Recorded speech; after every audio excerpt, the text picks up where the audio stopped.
Les matins de France Culture, Guillaume Erner. Nous nous déplaçons maintenant du côté du continent africain, où entre le Burkina Faso, qui a connu ce week-end un putsch militaire, le Mali ou encore le Niger, Poutine continue de placer ses pions alors que prospère un important sentiment français. Nous sommes en compagnie de Gérard Haro, ancien ambassadeur. Vous publiez Histoire diplomatique, leçon d'hier pour Le Monde d'aujourd'hui chez Grasset. Et nous accueillons Niagalé Bagayoko. Bonjour. Bonjour. Vous êtes docteur en sciences politiques, spécialiste de la réforme des systèmes de sécurité en Afrique francophone, ancienne directrice du programme Maintien et consolidation de la paix de l'Organisation internationale de la francophonie. Peut-être un mot tout d'abord pour nous dire quelle est la situation au Burkina Faso et ce qui s'est déroulé dans ce pays.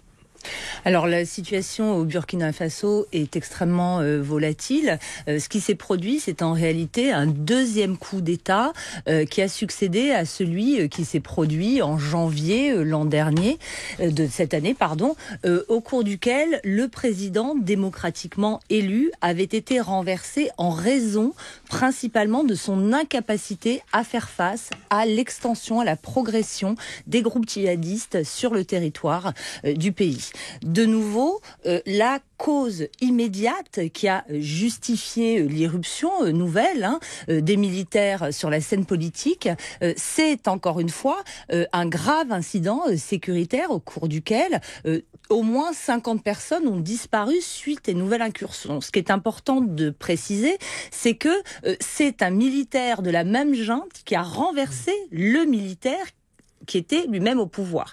Paul-Henri Damiba, remplacé par Ibrahim Traoré.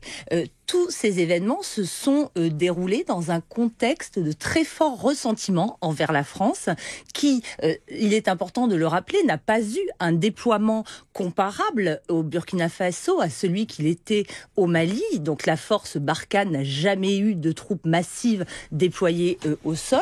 Il y a simplement des unités des forces spéciales françaises qui sont stationnées de manière permanente au Burkina Faso. Et on s'aperçoit, ce qui est très préoccupant, que la façon dont les deux parties de cette armée, en réalité, qui se sont affrontées, ont utilisé le sentiment anti-français pour justement lutter l'une contre l'autre. Mais alors justement, pourquoi la France est-elle au cœur des commentaires, au cœur aussi d'une guerre de communication, Niagalé Bagayoko, il faut nous expliquer ce que l'on fait là-bas ou ce que l'on représente dans aujourd'hui la conversation nationale. C'est cela qui est assez particulier dans le cas du Burkina Faso, parce que toutes les autorités, y compris le président Roch-Marc Christian Kaboré, puis son successeur qui vient d'être renversé, Damiba, ont toujours gardé une certaine distance vis-à-vis de la France. Ils ont toujours refusé de voir un engagement massif sur le territoire. Ce qui démontre qu'on assiste en réalité à une sorte de contagion de la très forte hostilité envers la politique étrangère de la France, qui a commencé à naître sur le territoire malien, qui, il est vrai, a été instrumentalisé par certains acteurs étrangers, on pense bien entendu à la Russie, mais qui, avant tout, selon moi, vient d'un sentiment extrêmement profond, d'une part de déception et d'autre part de colère vis-à-vis de l'échec opérationnel prêté à l'opération Barkhane. Alors, on va reprendre ces mots de déception. Pourquoi ? Déception parce que il ne faut pas oublier qu'en 2013, la France a été accueillie avec des clameurs dans la liesse, avec une grande reconnaissance lorsque le président Hollande a accepté, à la demande des autorités maliennes, de déployer la force Serval pour mettre un terme à la progression des groupes djihadistes qui venaient du nord du pays. Mais rapidement, le dispositif français s'est mué en une opération beaucoup plus lourde, déployée sur 5 pays, dont le périmètre d'intervention plus exactement était sur 5 pays du Sahel. Et les résultats ont tardé à venir, alors que la communication stratégique, aussi bien des autorités civiles que militaires françaises, consistait à affirmer une supériorité massive d'un point de vue opérationnel et technologique. Il y a eu 2 réactions, à mon avis, face à ces affirmations qui ne se sont pas traduites sur le terrain par une amélioration de la situation, loin de là.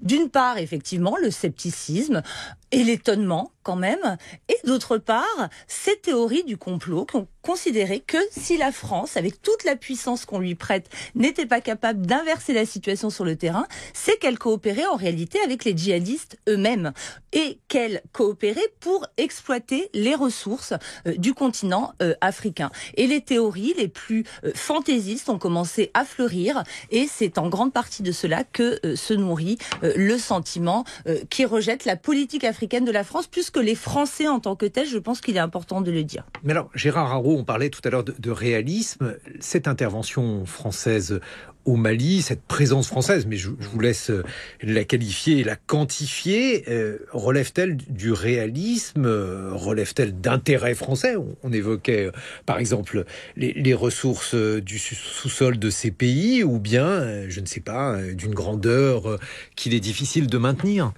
D'abord, j'ose à peine prendre la parole avec une africaniste aussi distinguée. Je ne suis pas un africaniste, et je veux tout de suite le dire. Non, mais en tant que diplomate. Mais tout à fait. En tant que diplomate, je dois avouer qu'il se trouve que je ne suis pas un africaniste, mais que j'ai deux grands-oncles qui étaient officiers méharistes. C'est-à-dire qu'ils m'ont raconté ce qu'était le Sahara, et notamment que jamais personne n'a jamais contrôlé le Sahara. Et donc, l'erreur, à mon avis, et que moi j'avais identifié dès le début, c'était de penser qu'avec 3000 hommes ou même avec 5000 hommes, nous allions pouvoir contrôler plusieurs millions de kilomètres carrés de Caillasse, où il fait 43 degrés au mois de mai. Et donc, c'était déjà, l'opération en elle-même était un peu vouée à l'échec. Vous savez, une opération militaire, elle doit avoir un objectif crédible dans un calendrier fixé. Là, il n'y avait pas d'objectif crédible. On n'allait jamais éradiquer le terrorisme. C'était totalement impossible. Et c'était une présence éternelle. Or, toute présence militaire devient pour les populations à un moment une force d'occupation. C'était inévitable. Vous savez, les Américains en 46-47, ils n'étaient pas très bien accueillis en France.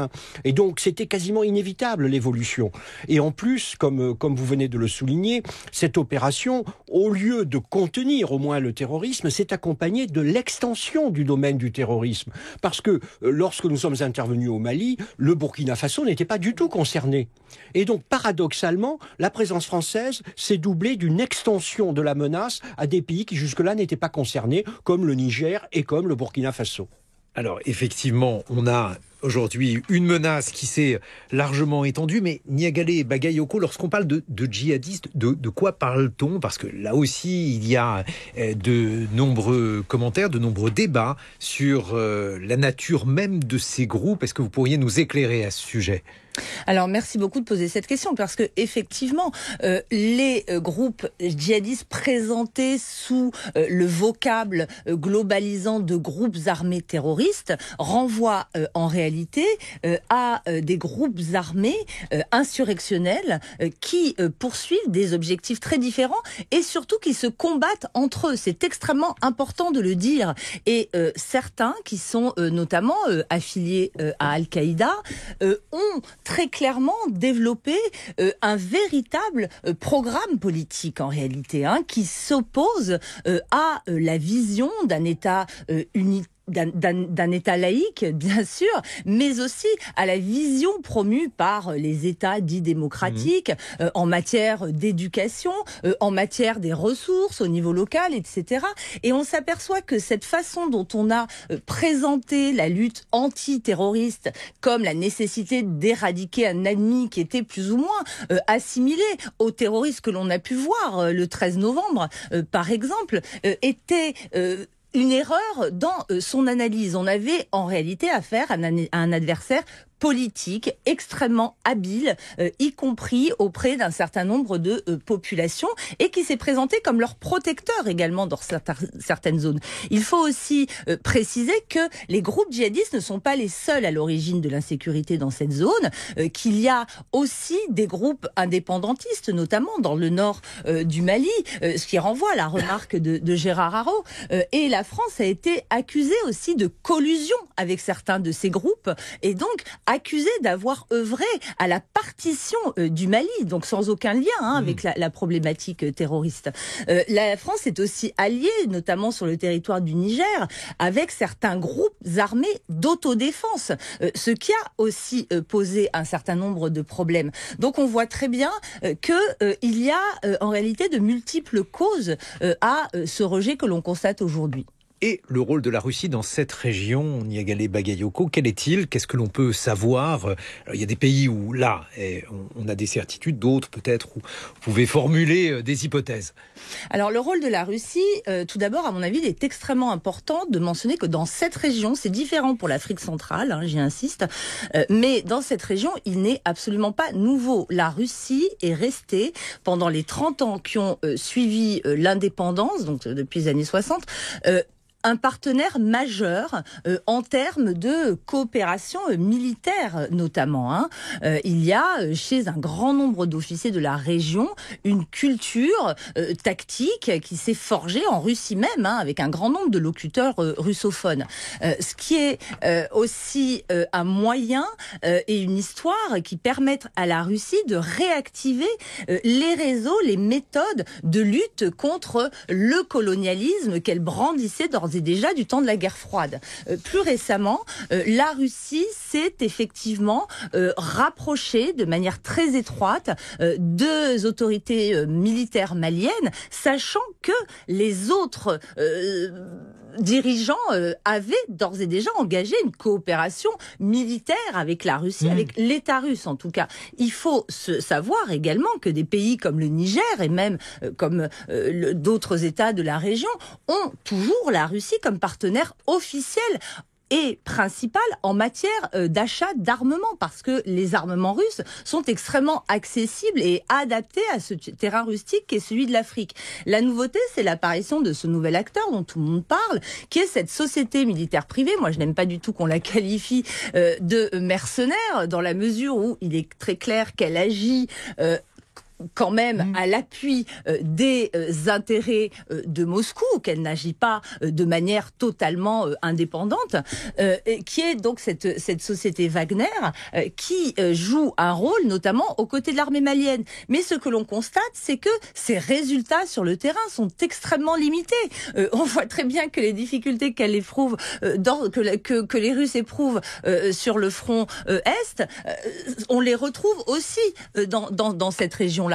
Donc juste pour terminer, je pense que là où les acteurs russes sont extrêmement puissants, c'est effectivement dans les techniques de guerre informationnelle qu'ils sont capables de mobiliser, notamment à travers l'exploitation des mécontentements locaux. Mais alors, le créateur de Wagner, puisque vous évoquez cette société, a salué justement le coup d'État au Burkina Faso. Alors, ils ont peut-être une présence qui n'est pas aussi efficace qu'ils le souhaiteraient sur certains terrains au Mali, mais on évoque par exemple le rôle de protection des chefs de l'État, peut-être, je ne sais pas, de la junte. Bref, le fait de saluer ce coup d'État est en tout cas un geste politique, Niagale Bagayoko. Absolument, et qui suit la reconnaissance pour la première fois par Prigojine de sa présence dans cette zone du monde. Jusqu'ici, les autorités maliennes ont notamment toujours nié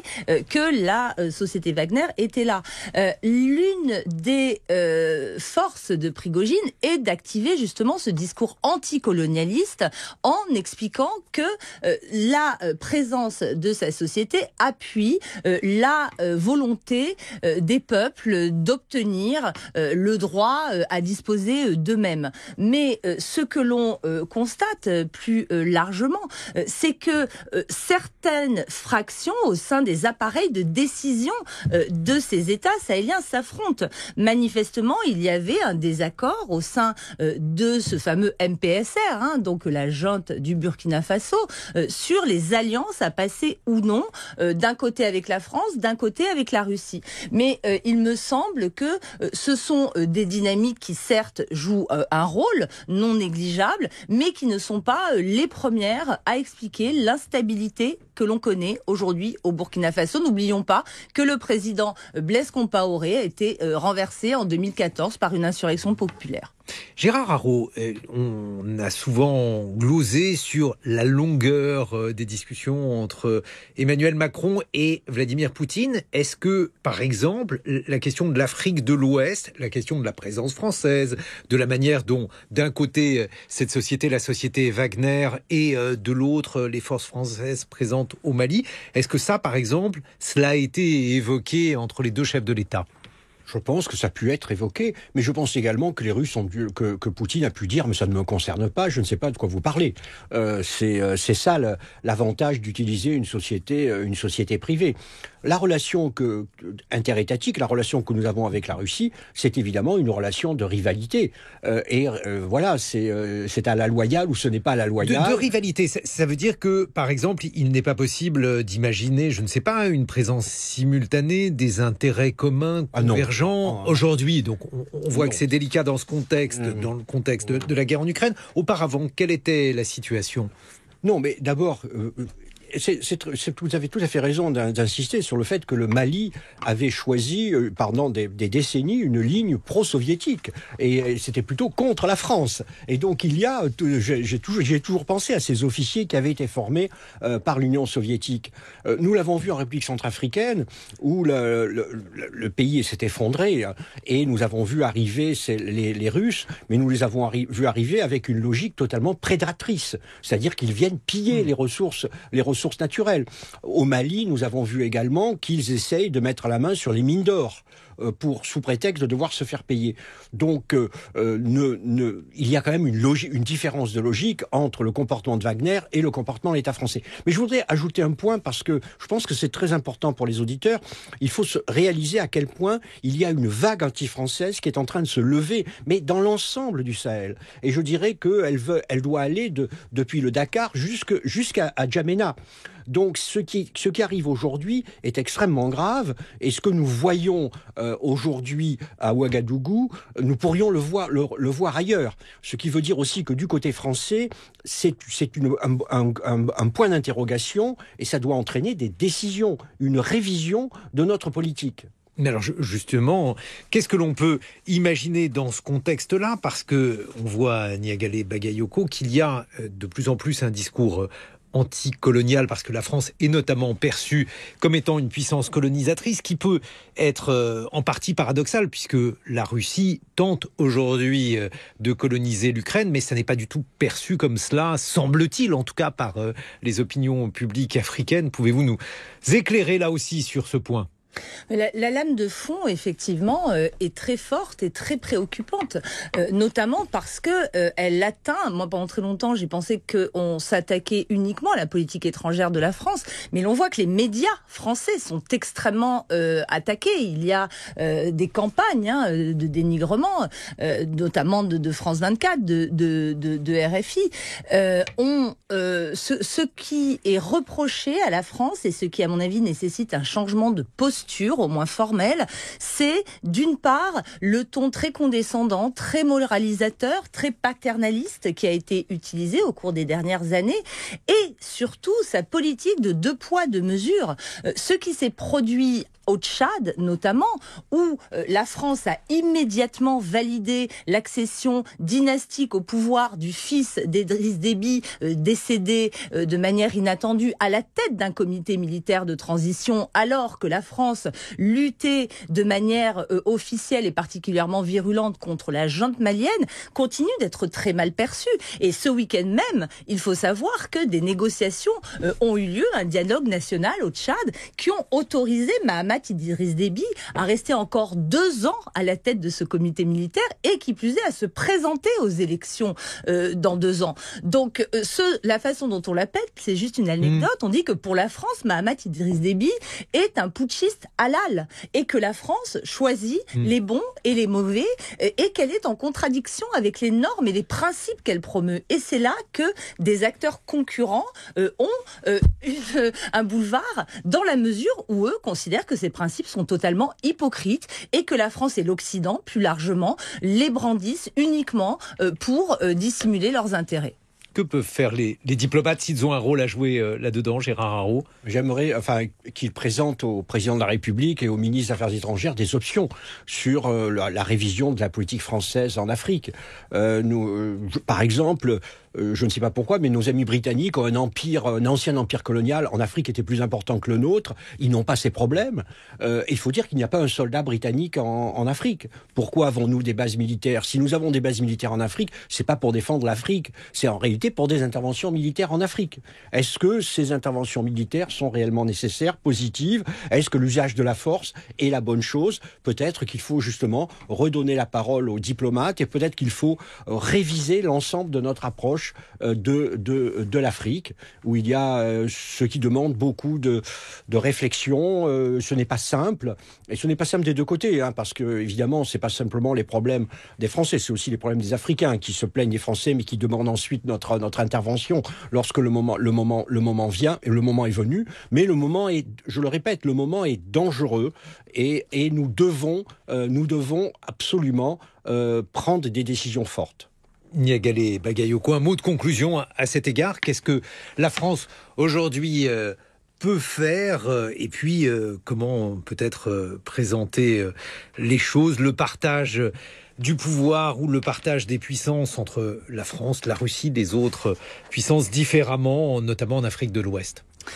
Je pense qu'il est extrêmement important, peut-être, de reconnaître un certain nombre d'erreurs pour se remettre en cohérence avec les valeurs que l'on prône. On voit très bien que sur la scène internationale, il y a un combat de type normatif entre l'Occident, auquel appartient la France, et les puissances illibérales. Aujourd'hui, ce qu'on reproche à la France, c'est d'être en réalité tout aussi autoritaire que ces États, ce qui est faux, bien entendu. Et la reconnaissance d'un certain nombre de maladresses qui ont pu être commises, on peut penser au massacre de Bounty, enfin pas au massacre d'ailleurs, à la bavure de Bounty, c'est quelque chose qui pourrait être utile. Et revenir à une politique beaucoup plus modeste, beaucoup plus discrète, à mon avis, sans déclaration fracassante, pourra dans un premier temps beaucoup aider à une réintégration dans le tissu ouest-africain. Merci Niagale Bagayoko. Je rappelle que vous êtes docteur en sciences politiques, spécialiste de la réforme des systèmes de sécurité en Afrique francophone. Merci Gérard Araud. Je rappelle le titre de votre livre, Histoire diplomatique, leçon d'hier pour le monde d'aujourd'hui. Il est publié chez Grasset.